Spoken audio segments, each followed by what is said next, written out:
Salam, çevreye ait belə bir sual verilib. AB çevrenin diametri cm toxunandır. MAC bucağı 15 dərəcə olarsa bizdən ACM bucağını soruşur. Buradaki bucağı veriblər bizə 15 dərəcə, buradaki x bucağı soruşulur. 15 ise buna uyğun göz olacaq 30 dərəcə MB göğsün. Çünki daxili bucaq söykəndiyi göğsün yarısına bərabərdir. M və B-ni birləşdirirəm. M ilə B-ni birləşdirdim. Bu bucaq olacaq 90 dərəcə. Çünki diametrə söykənən AMB bucağı 90 dərəcədir. 90 15 ise bura qalır 75 dərəcə. Və eyni qaydada MC toxunandır, MB vətərdir. Toxunanla vətər arasında qalan bucaq da həmin göğsün, yəni uyğun göğsün yarısına bərabərdir.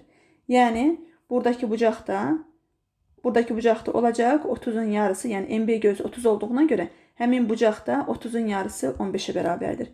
İndi baxırıq biz MBC üçbucağına. MBC üçbucağı üçün həmin 75 dərəcəli bucaq xarici bucaqdır.